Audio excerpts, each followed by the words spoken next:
posibilidad, ng tagumpay o kabiguan, ng ligaya o lungkot. Kaya marapat lamang na tanggapin si Jesus bilang tagapagligtas at Panginoon. At matapos yun ay panariwain ang katapatan at paglapit sa Kanya bawat araw o day by day. Ang day by day ay naglalayong umalalay sa pang-araw-araw na pamumuhay. Narito po si Kuya Ed Lapis sa mensaheng pinamagatang How to have peace in the family. Be faithful to your spouse.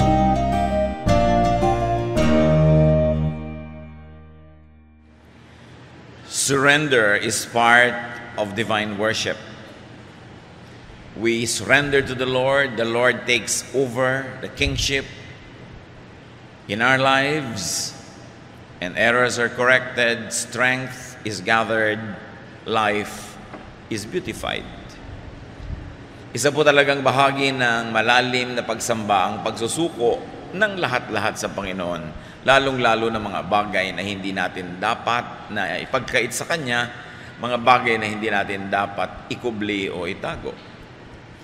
There are so many broken homes around us, and one of the reasons is because the husband or the wife fails to surrender very important things to the Lord, and one of that is to surrender in terms of faithfulness to the spouse. Ang atin ngayong sisimulan na serya ng pag-aaral is how to have peace in the family, and particularly this time we're going to discuss be faithful to your spouse. Paano ba nakakaroon ng kapayapaan ng pamilya? Unang-una na dapat matapat ang mag-asawa sa isa't isa. The message is for those who are married and for those who are about to get married, and even those who are unmarried but of course are members of families.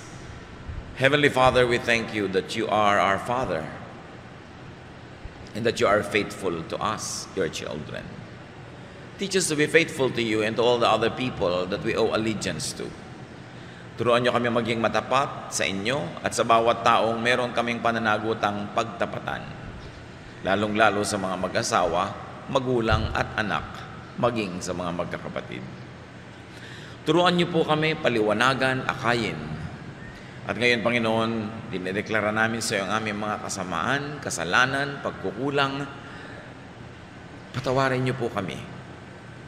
Patawarin niyo kami sa pagsuway sa iyong kalooban. Patawarin niyo kami sa mga pagkukulang namin sa inyo. Punuan niyo po kami ng iyong kabanalan, ng iyong kabaitan. At ngayon, payapain niyo po ang aming loob, palakasin ang aming katawan, patalasin ang aming isip. At nang sa gayon, maunawa namin ang pagtutuwid, ang mensahe ninyo para sa aming lahat. Teach us, Father, we ask you to be the speaker, lead us unto greater godliness. In the name of Jesus, your Son, we pray with thanksgiving. Amen. Pagtatapat ng mag-asawa sa isa't isa, faithfulness to your spouse. The couple is the basic component of the family. Sila ang talagang basic unit. Pag merong mag-asawa, nagsisimula ang isang pamilya. Dahil sa mag-asawa, nagsisimula o kaya nawawasak din ang pamilya. A united couple means a very strong family. Pag ang mag-asawa po ay nagkakaisa, kahit na naman ang dumating na dagok ng buhay, mga pagsubok, nananatiling buo ang pamilya. Pero kung ang mag-asawa na mismo ang hindi nagkakasundo, kung sila na mismo ang nagkakagulot, naghihiwalay, talagang nawawasak ang pamilya. And one of the reasons why many couples become an uncouple, may nagsabi po sa akin isang kaibigan ko noon, uncouple kami ngayon kasi hindi sila magkasama. Yung pala hindi sila mag-asawa sa trato ng mga panahon na yon. May mga dahilan. Iba't iba. Pero ang pinakamadalas at pinakamasidhi, adultery. Unfaithfulness is the number one destroyer of marriage. It is probably the singularly most potent poison in marriage. Maraming mga pagsubok sa isang pamilya na pagdadaanan niyan, nalalampasan, ang pinakamahirap lampasan is adultery. Pagtataksil ng isa doon sa kanyang kabiyak. That's why faithfulness in marriage is all important. Kaya isinama yan sa mga utos ng Diyos. Isinama sa mga utos ng pamahalaan. Unfaithfulness is condemned in the Bible. It is also condemned in the laws of many lands, including ours. Ipinagbabawal ng batas ng Diyos ang pangangalon niya, ang pakikiapid, at ganoon din naman ang batas ng ating bansa. Ang sino man na may asawa na at nakikiapid sa iba ay maaaring demanda at pwedeng makulong. Bihirang-bihira lang kasi ang nagdedemanda kasi parang kahihiyan, parang etc. etc. Pero alam nyo, kung talaga gusto ipakulong ang asawa nyo, pag nagtataksil sa inyo, basta meron kayong katunayan, pwede nyo ipakulong. Mabuti na siguro makulong siya doon kaysa makulong siya sa bisig ng isang kulasisi. Faithfulness in marriage is commanded by God. So dapat yung sinusunod, huwag kang makikiapid at huwag mo rin ito tolerate. Kasi pag may nakikiapid at kinukonsinti mo, you are also not obeying the commandment of God. Accessory ka to the crime.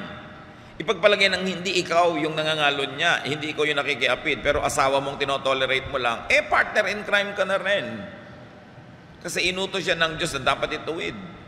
Unfaithfulness is forbidden and condemned. Exodus 20:14, one of the 10 commandments, be faithful in marriage, or you shall not commit adultery. Unfaithfulness was punished with death in the Old Testament. Kaya kung sa mga ibang bansa, darating ka doon sa kanilang mga formalities, nakalagay, death to drug traffickers. Sa Old Testament, death to adulterers. Leviticus 20, verse 10. If a man commits adultery with another man's wife, with the wife of his neighbor, both the adulterer and the adulteress are to be put to death. Ganon kamuhi ng Panginoon ang pakikiapid na yung babae at lalaki na nahuhuli at napapatunayang nakikiapid ay binabato hanggang mamatay. Kaya lang naiba sa New Testament, yung babae na lang natirang babatuhin. Siyempre, the male-dominated society of Israel found a way to get the man out of the trouble at yung babae na lang ang babatuhin. Kaya nung panahon ng Panginoong Jesus, yung babae na lang ang babatuhin. And the Lord corrected that, effectively lifted discrimination against women because ang natira na lang ay yung babae. How can adultery be committed by only one person? Pareho yan na kinakamuhian ng Panginoon. Ang Panginoon, lalo-lalo sa Old Testament, isa lang ang standard for both men and women. Hindi double standard. Kaya ikinorek ng Panginoon Maraming ikinorek ang Panginoon yung babaeng nahuli sa pangangalo niya, pakikiapid ay babatuhin. Sabi niya, yung walang kasalanan mauna. At siyempre yung mga babato, ang dami kalalakihan. Sila hindi nakapangahas kasi marami rin sila kasalanan. Malamang na nangangalon niya rin sila. Ngayon, hindi na yan ginagawa. Sa mga ibang bansa, ginagawa pa yan. Mga bansa na ang kanilang constitution ay yung kanilang relihiyon. Women caught in adultery could still be killed. But adulterers kill their families and themselves in many ways. Kahit hindi mo patayin yung adulterer physically, the adulterer can inflict murder upon himself, upon his partner in crime, upon his parents, upon his spouse, his children, and the reputation of his partner in crime. Maraming nadadawit at nadadamay pag merong dalawang taong hindi mag-asawa ay nakikiapid sa isa't isa. Nadadamay yung kani-kanyang mga tunay na asawa, nadadamay yung kani-kanyang mga magulang sa kahihiyan at gulo, nadadamay ang kanilang mga anak kung may anak na, nadadamay yung mga kapatid, nadadamay ang lahat. Kaya pananagutan ng mga tao pati yung kanilang private behavior. Unfaithfulness is destructive to oneself, to one's spouse, to one's children, even to the family of the partner in crime. Pagka merong isang tao that you go to bed with who is not your spouse, you rob that person's partner. Nagnanakaw ka. Proverbs 6:32, but if you go to bed with another man's wife, you will destroy yourself by your own stupidity. And the Bible is very clear in language here. Committing adultery is called stupidity. It could lead to violent deaths. Ilan yung napatay dahil nahuli sa akto? Kawawa naman yung asawang nakahuli na nagdilim ang paningin at nakapatay pa siya patong nakulong. Doubly unfair. It could lead to very violent and painful splits. And then, at the least, it could lead to a very maddening double and secret life. Kung hindi man ang wakasan nito ay mapait at bayolenteng kamatayan o mga masasaklap na paghiwa-hiwalay, ang uuwian nito ay nakakabaliw na pagkukubli, pagtatago habang buhay. Yung meron kang pre-Valentine date, meron kang Valentine date at may post-Valentine date at kailangan din sila magkita-kita. Hebrews 13:4, God will punish anyone who is immoral or unfaithful in marriage. Kung sinabi yan ng Biblia, therefore totoo yan. So yung mga ibang nag-iisip, bakit ako hindi naman ako napaparusahan? Akala mo lang yun. Unfaithfulness in marriage is always punished, whether you notice or not. You could be punished by what happens in your life that should not be happening, or you could be punished by what does not happen that should be happening. Pwedeng may mga blessing dapat na darating sa iyo, mga kagalingan, kabutihan na hindi darating as punishment, pero hindi mo na napansin dahil hindi mo naman na-miss, dahil hindi pa nga dumating. Pero ang sabi, laging pinarurusahan ang pangangalo niya. So avoid unfaithfulness. Respect your own marriage. If you cannot respect your very own marriage, what else will you respect?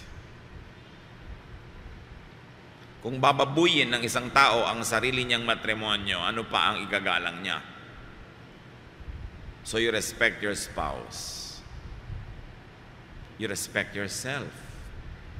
Marami mga nangangalo niya, nakikiapid ang kung ano-anong mga indignities ang nararanasan sa pagtatago, sa pagkukubli, sa pagsisinungaling, dahil nga hindi naman talaga marangal ang ginagawa. Respect your own children. Can you imagine what will happen to your children if you got found out and you split with your spouse? What happens to the children? Respect your in-laws. Pinalaki, minahal, inaruga ng yung biyenan ng napangasawa mo, pagkatas gaganunin mo lang sila. And you respect your partner in crime. Actually, yung I love you kahit may asawa kang iba, love me kahit may asawa ako, actually kayong dalawa nagbabastusan nun. Binabastos mo ang sino man na nakikiapid ka na hindi mo siya asawa. You violate the person you go to bed with if he or she is not your lawfully wedded spouse. And very especially and doubly wrong when that person is married to someone else. Pagka sinasabi mong mahal kasi kita kasi hindi kita maiwasan, may asawa ako, single ka, pero mahal kita, hindi kita maiwasan. Hindi totoo yun. Kasi kung mahal mo yung isang tao, mamahalin mo ang kanyang kinabukasan. Mamahalin mo ang kanyang puri. Mamahalin mo ang kanyang dangal. Hindi yung mapagbigyan mo lang ang iyong pagnanasa at magpapanggap kang pagmamahal yun. You've got to also respect your partner in crime's family because they too are violated. Adultery is not a private sin. While it is conducted privately, most of the time, the effect is really not private at all. You also have to respect the law of the land because it is forbidden by the law of the land. And above all, respect God because it is one of God's most important commandments. Hebrews 13:4, have respect for marriage. Always be faithful to your partner. Kaya kailangan napaka-faithful natin sa ating partner.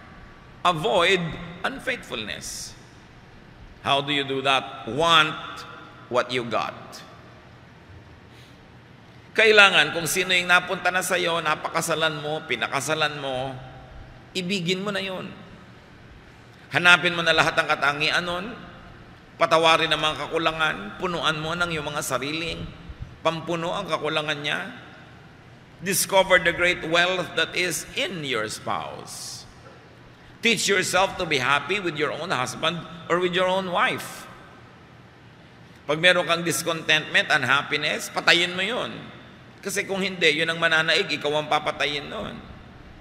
Pag nagkaroon ka ng paghanga, pagnanais, pagnanasa sa asawa ng iba o sa hindi mo asawa, tigilan mo. Kasi pag in-entertain mo ng in-entertain yan, lalaki ng lalaki, parang puno, dinidilig, binilagyan ng pataba, hindi natural, mamumunga. At anong bunga niyan? Pagkakasala. Proverbs 5:18, be happy with your wife, with the wife you married when you were young. So kahit hanggang tumanda ka na, be happy with the wife you married when you were young. Be happy with the husband you married when you were young. Teach, train, and if you need to do so, retrain yourself to always love your spouse. Satisfy your partner and yourself within your marriage. Satisfy each other spiritually, socially, emotionally, and very crucially, physically. Ang tao ay nilikha ng Diyos na sexual beings, kaya may kasal, may matrimonyo. 1 Corinthians 7:8-9. Here is my advice for people who have never been married and for widows. You should stay single just as I am. Yun ay opinion ni Paul, hindi yung doktrina. Opinion lang. But if you don't have enough self-control, eto na ngayon ang doctrine, then go ahead and get married. After all, it is better to marry than to burn with desire.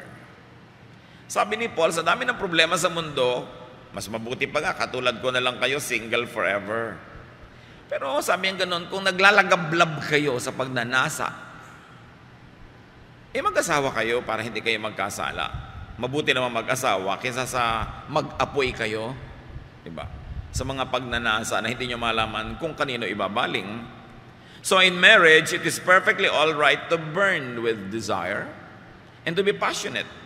Basta yung kabiyak mo ang object. Ito ang point. Kaya ka nga binigyan na ng Diyos ng asawa para doon mo na ibunton ang lahat ng lagnat, sinat at tipos mo sa buhay. Lahat ng pagnanasa, pagkagusto, lahat ng mga kati sa buhay, doon mo na kamutin sa loob ng marriage. Kaya ka may asawa. It is perfectly honorable. It is not an embarrassing thing to discuss. What is embarrassing is what the world now has glamorized, having an affair. Dapat lahat yan nagaganap. Kaya naman sa mag-asawa na, huwag na kayong masyadong maarte. Lalo pag na-born again at nagbasa ng Bible, kung ano-ano mga pinagtatanong, Pastor, pwede po kaming magganito mag-asawa. Pwede. Bahala kayo hanggang magkahulog-hulog kayo ng bintana. Kasi kasal naman kayo.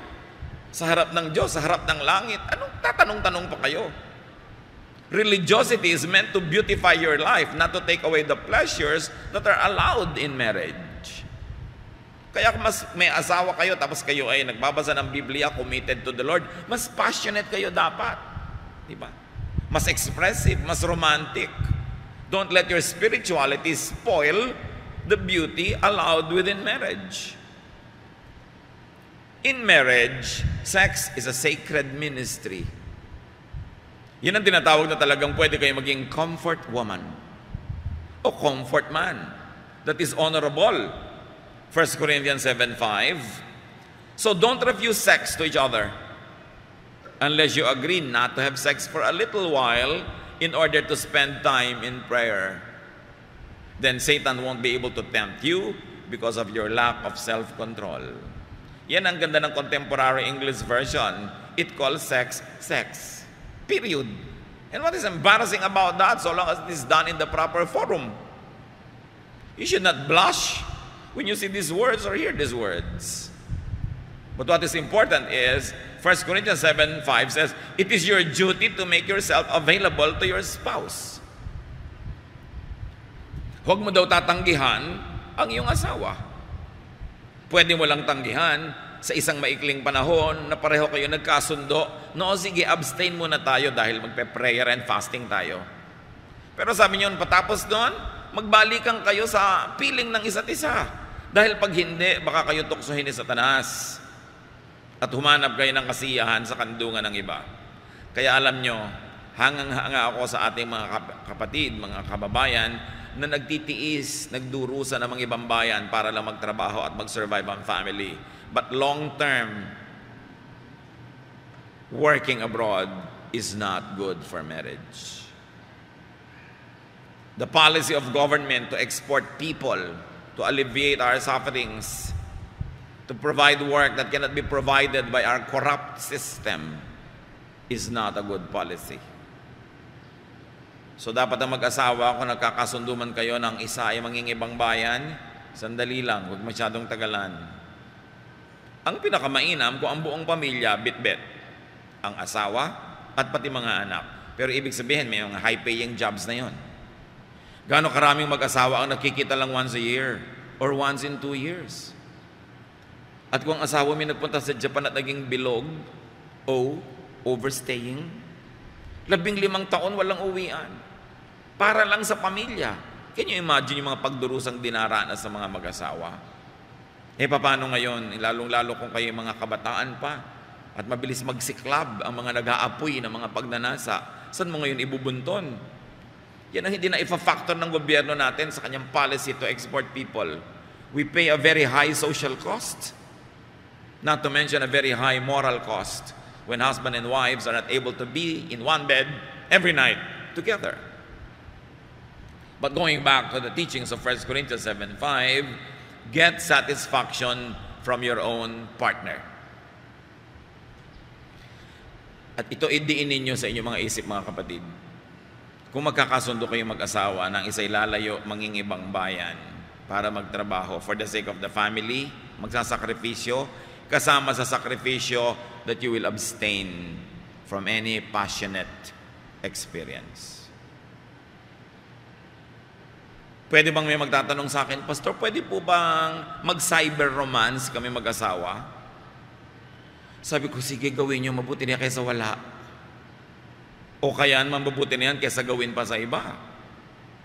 Kailangan you get satisfaction from your own partner. And when you go away, when you cannot be together because one works in a faraway place, it is understood, it is an unwritten contract that both of you will abstain. Para yan yung prolonged prayer and fasting. Because you pray for each other and fast in terms of physical love. Because that's part of the sacrifice. Mga misis na naiwan dito sa Pilipinas, hindi pwede sabihin, naiinip kasi ako. Magdasal ka. Maglingkod ka sa Diyos. Sumama ka lagi sa biyanan mo, suklayan mo siya, i-manicure mo. Anong inip-inip? Umalis ang asawa mo para maghirap, para magtrabaho, mamatay ka man sa inip, di mamatay ka. Pero hindi ka dapat makikikalo niya para lang malibang. Tapos nalilibang-libang, mamaya nahuhulog na yung loob. Yung padala sa'yo na sweldo ng asawa mo, kaparte na, si kumpare. Aba, napakalaking kahihiyan yan. Sobrang immoral. Sabi mo sa katabi mo, immoral. Masama. Demonic. Na makikiapid ka sa iba at patikita ng asawa mo, kasama pa yung partner mo in crime. Ganon din naman yung nasa abroad, ha? Napakaraming mga nasa abroad ngayon, holding hands. Pag pumapasok doon sa airport abroad, pagbalik dito sa Pilipinas, hiwalay na ang kamay kasi mag-iba pala ng asawang uuwian. Hanggang sa aeroplano, holding hands. Tigilan nyo yan. Kung natutukso kayo na maging ganyan, umuwi na lang kayo magdildil ng asin, mamatay sa gutom. Kaysa meron nga kayong konting ginhawa, konting kita, pero ganyan naman. You give satisfaction to your partner. It is a privilege. And at times, when it doesn't seem so, it is a duty. 1 Corinthians 7:4, a wife belongs to her husband instead of to herself. And a husband belongs to his wife instead of to himself.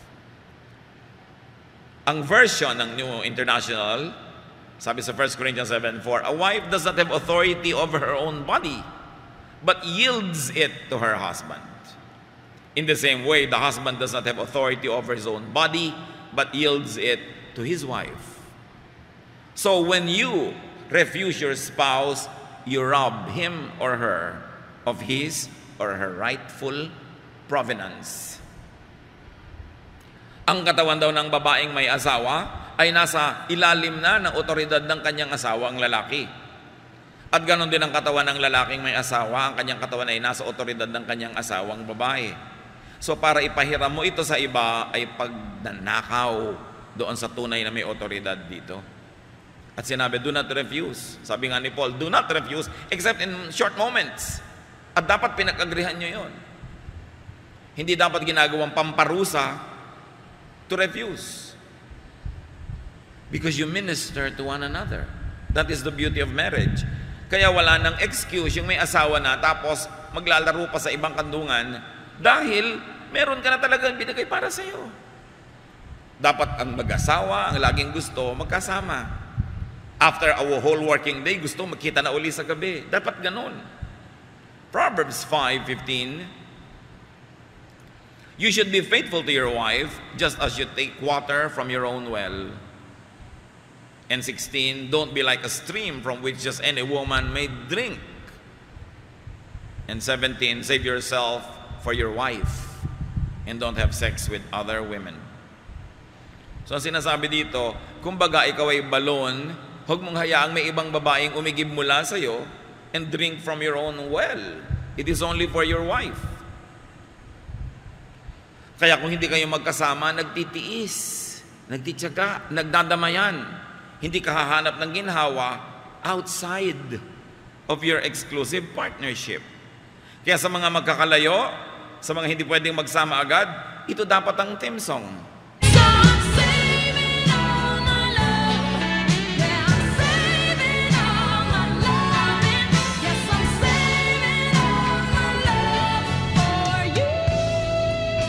Yun, I'm saving all my love for you.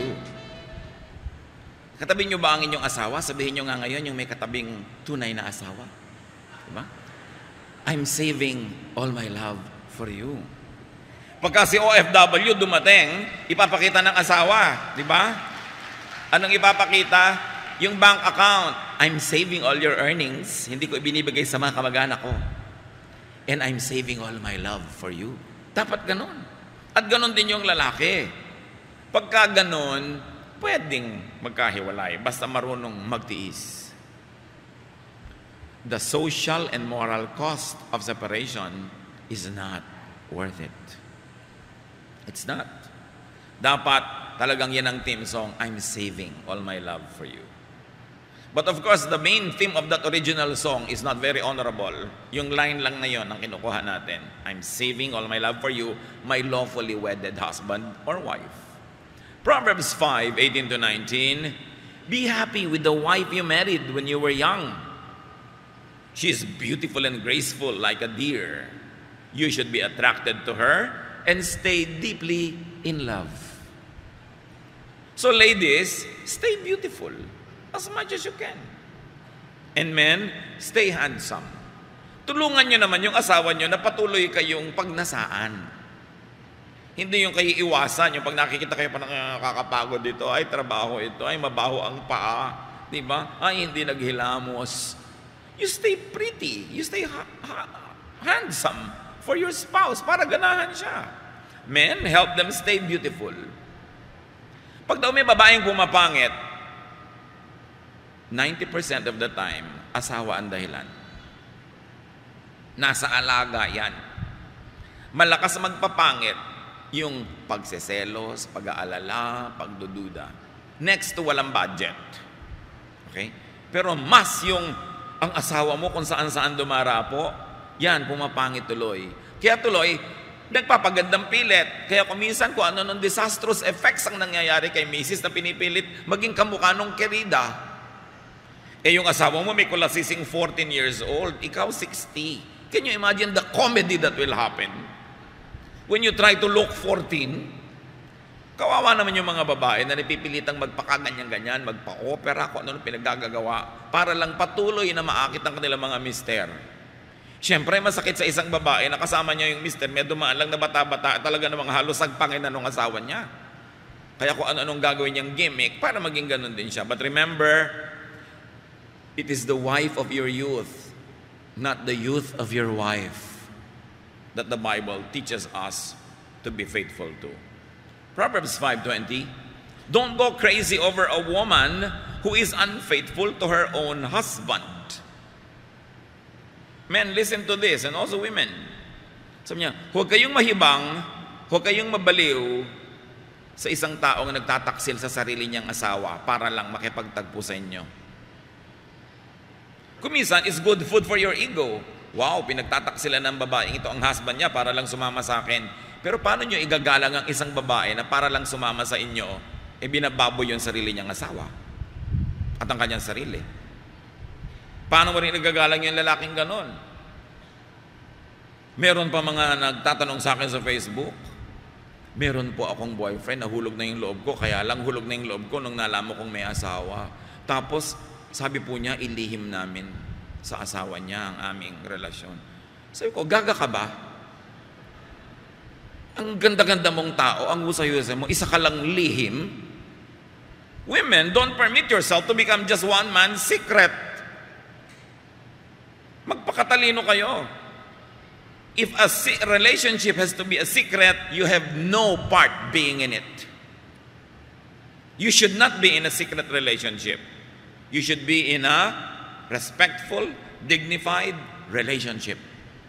Kung ililihim lang kayo, tapos ang Valentine date nyo, February 1, ang layo pa, bakit kayo papayag?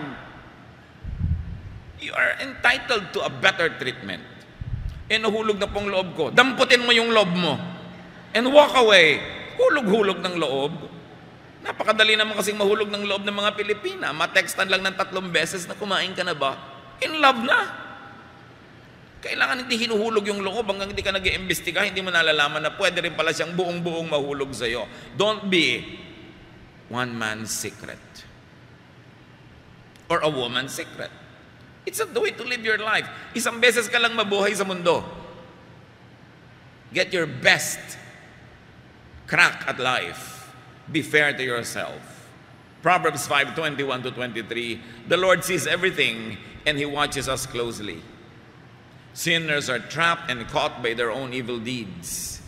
They get lost and die because of their foolishness and lack of self-control. So sa mga non-couples, anong relevance nito sa inyo? Family members, get out of the way. Huwag kayong maging sagabal para magmahala ng mag-asawa, para sila mag-romance, para sila maging sweetie-sweetie, lovey-dovey. Mga children, huwag kayong matulog sa kwarto ng inyong mga magulang. Kahit doon lang may aircon, magtiyaga kayo sa electric fan. Mga nanay, sino mga nanay? May see your hands? Pakiting taas. Ayan. Huwag niyong patutulugin ang mga anak niyo sa inyong kwarto kung nandyan na inyong asawa. Nakakaintindihan ba tayo? Sagabal ang mga yan. Mamaya 2:00 ng umaga, dahan-dahan lang kayong kumakaluskos. You criminalize your own love. Alisin niyo sila dyan. Hindi sila kasama sa marriage contract. Kayo lang mag-asawa ang pumirma. Marami kasing mga nanay, minsan tamad na rin na maging comfort women. Ang mga protection nila, yung anak, nandiyan anak mo, mga anak mo magigising. But actually, siya lang ito tinatamad. Pagka yung inyong asawang lalaki, hindi na makadapo ng buong inam sa inyong higaan dahil maraming mga asungot na mga anak doon, baka sa iba dumapo, although that's not an excuse. So tulungan nyo siyang laging bumalik at dumapo sa inyo kaysa sa iba. Hindi talaga tama na ang mga anak nyo sa inyo natutulog. Ano pa mang excuse ang sabihin nyo. Liban na lang may lagnat, inaalagaan nyo, yan yung for a season, sandali. Pero yung nakapaligid sa inyong para mga sisiw at kayo inahin, di ba? Hindi yan tama sa isang babaeng may asawang kasama sa bahay.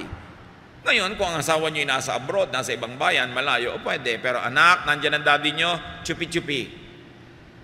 Dapat ganon. Mga relatives, give them space and time. Bayaang mapag-isa. Set them free. Send them off. Pagka mayroong mga mag-asawang haggard na sa pag-aalaga ng maliliit na bata, ang daming trabaho, yung mga magulang, biyenan, mga hipag, mga bayaw, pwedeng sabihin, kami muna mag-aalaga ng mga bata. Sige, mamasyal muna kayo, mag-honeymoon muna kayo mga 3 araw kung saan. Kasi dapat muling binabalikan, nire-review, sinasariwa yung passion. It is dangerous when people don't feel passionate anymore because they're too tired. So help the couple find pleasure and satisfaction in each other. And especially in-laws, do not separate a couple. Marami mga dumadaing sa akin, ang pakiramdam daw nila, yung biyena nila, pinaglalayo silang mag-asawa. Lalo't kung yung asawa kumikita abroad, gusto daw nung biyenan, siya na lang ang tumanggap ng mga remittance. Sinisiraan yung manugang at laging pinag-aaway yung mag-asawa. Bagamat ang counsel ko, mag-ingat-ingat ka rin na manugang. Baka naman meron talagang nakikita sa iyo yung biyanan mo na hindi maganda. So pareho kayong mag-check, no? Yung biyanan, checkin ang sarili, yung manugang, checkin din ang sarili dahil baka pareho kayong may pagkukulang o mga pananagutan na dapat ituwid. But the rule is, do not separate a couple. Pag may awayan, itulak sila pabalik sa isa't isa. Hindi yung kukonsentihin mo, dito ka na lang sa amin, huwag ka nang bumalik sa kanila. That is not a godly counsel. Unless yung asawa niya, kriminal, yung talagang binubuhusan siya ng kumukulong tubig, pinaplansya siya, number 3 pa naman yung setting ng plansya, sinasaksak siya, tinutulak siya sa hagdan, then that's a different story when the life or well-being of the person is in danger. Pero dapat, kung wala yung mga ganong dangerous elements, lagi ang counsel natin, magbalikan kayo, go back to each other. So sa mga may asawa, be faithful to your spouse and help your spouse be faithful to you. Inspire your spouse and be faithful yourself. Be attractive. Continue to be interesting. Sa mga hindi sila yung may asawa, help the couples around you, especially your family, to be faithful. Pray for them. Encourage, assist, support them to be faithful. Hindi yung mga biyanan, pagka nila yung lalaki at alam nilang yung lalaking anak nila ay gumagawa ng kung ano-ano mga kaliwas-wasan, kinukonsinte. No. Isa lang ang batas ng Diyos sa babae at sa lalaki. Parehong kinamumuhian ng Diyos ang pagtataksil. So do not tolerate infidelity. Kapatid ka ni kuya na nagkakaroon ng unfaithfulness, do what you can to minister to your kuya at hindi ka magbulag-bulagan o hindi ka maging tulay pa or accessory to the crime. Psalm 1:1, God blesses those people who refuse evil advice and won't follow sinners or join in sneering God. So dapat hindi tayo ang pagmula ng evil advice. Hindi tayo dapat ang maging konsentidor. Lahat tayo may pananagutan para ang pagiging mag-asawa ng isang couple manatiling banal, matibay, at kalugod-lugod. Hindi man kayo yung asawa, may pananagutan tayo dahil tayo may pananagutan sa isa't isa. Suriin niyo po kami aming Diyos. Sa mga mag-asawa, patuloy niyong paalingaw-ngawin ang mga salita niyo, Panginoon, na di nagbabago. Patuloy niyong sariwain sa amin ang pagkamuhi ninyo sa pangangalo niya at pakikiapid. Turuan niyo kaming kamuhian ang kinamumuhian niyo.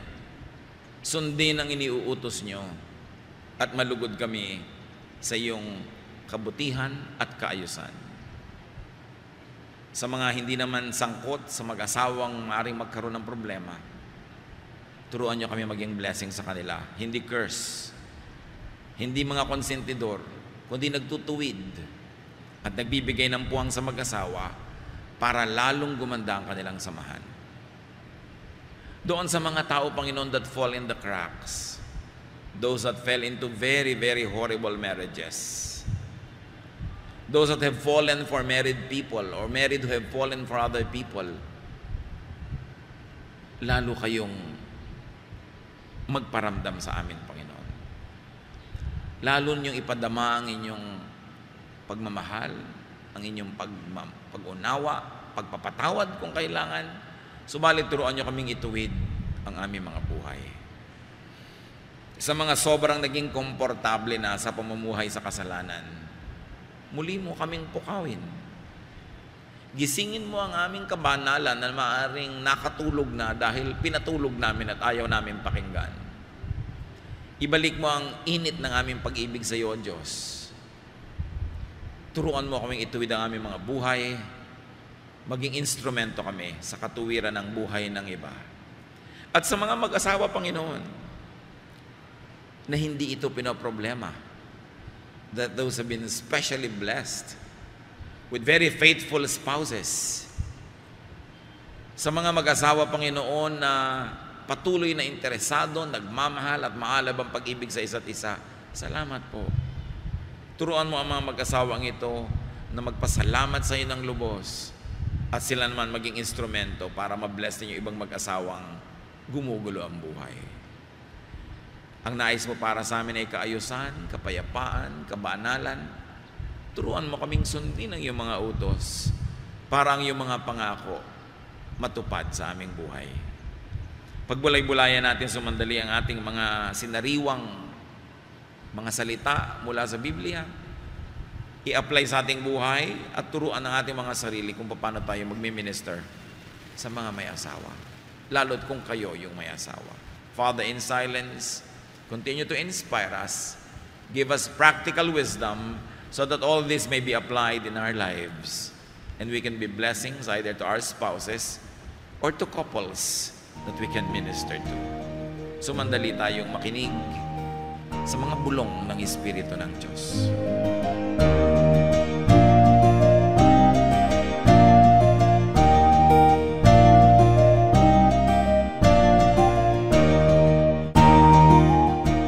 Ang katatapos pong mensahe ni Kuya Ed Lapis ay pinamagatang How to have peace in the family.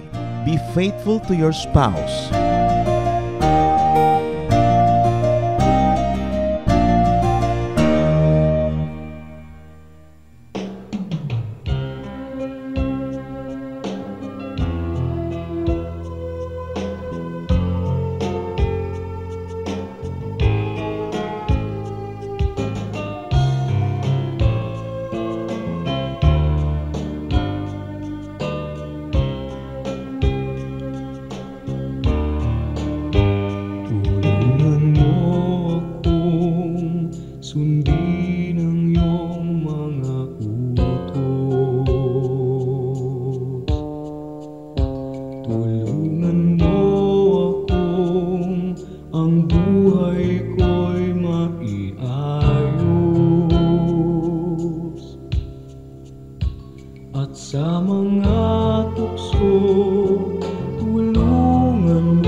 Jesus.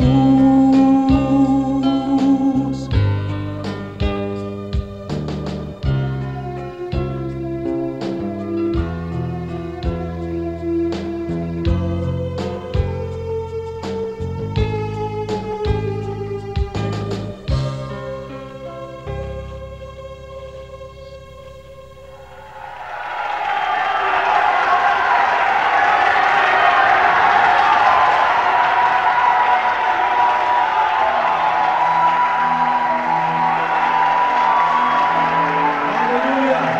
Ating magayway ang mga dakilaan ng Panginoon. Purihin ka, O Yahweh. Sambahin ang inyong ngalan. Sa lahat ng tao ng daigdig, ang iyong pangalan. Mabuhay ang Diyos!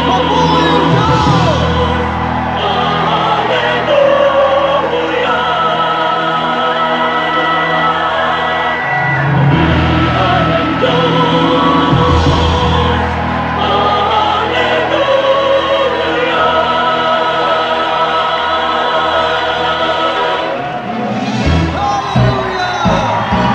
Mabuhay ka, O Yahweh!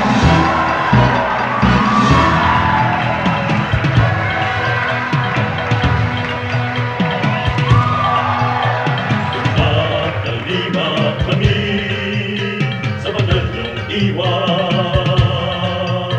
Pag-ibig niyo'y ipagbubunyig ng buong sigla. Ating ialay kung awit sa Diyos Ama. Ihayag ang ligayang nadarama. Isigaw sa lahat ng bansa. Hallelujah!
Sabay-sabay po natin isigaw! Si Jesus lamang ang buhay! Siyang tunay! Si Jesus mabuhay!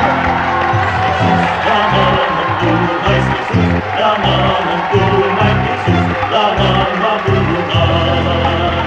Jesus, lamang ang buhay, Jesus, lamang ang tunay, Jesus, lamang mabuhay. Jesus lamang!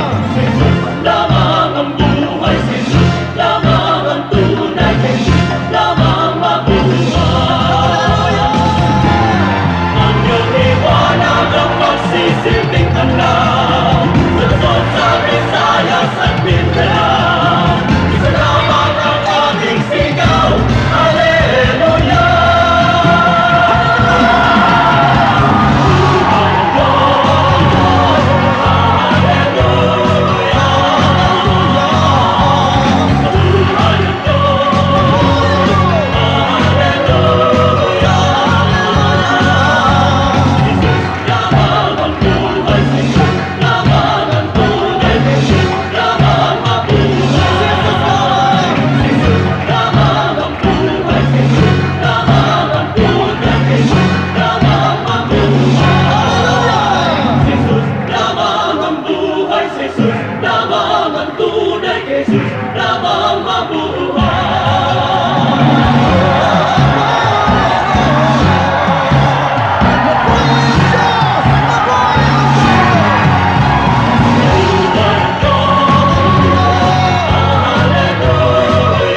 isipan ay laging ligaw, di mawawari ang buhay palagi.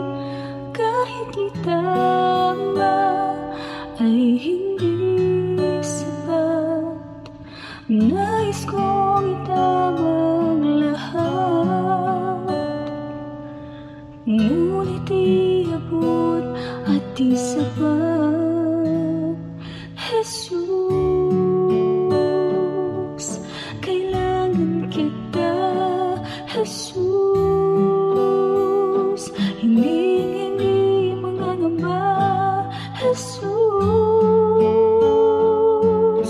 pag-ibig niyo'y iba di mapapantayan kahit na sinuman.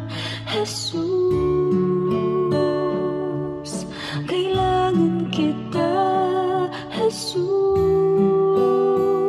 sa'yo'y hindi mangangamba. Jesus, sa piling niyo ako'y laging may pag-asa.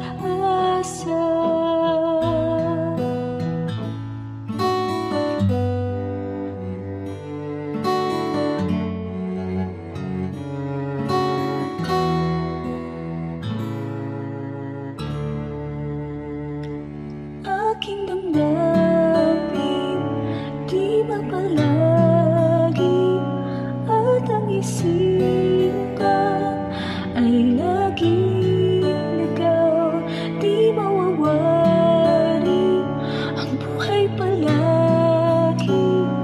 Kahit itama ay hindi sapat, nais kong itama ang lahat.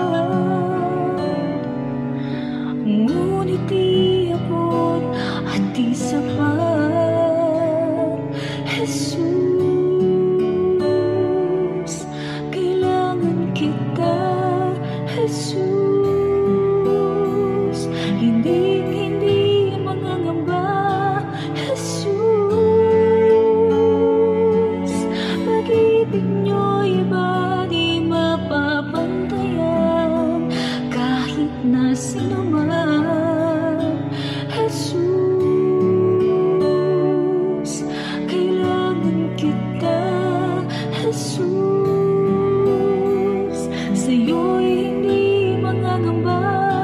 Jesus, sa piling niyo ako'y laging may pag-asa. Jesus, kailangan kita. Jesus, hindi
pag-ibig, ito ay panghabang buhay. Mayroon akong pag-ibig, ito ay panghabang buhay.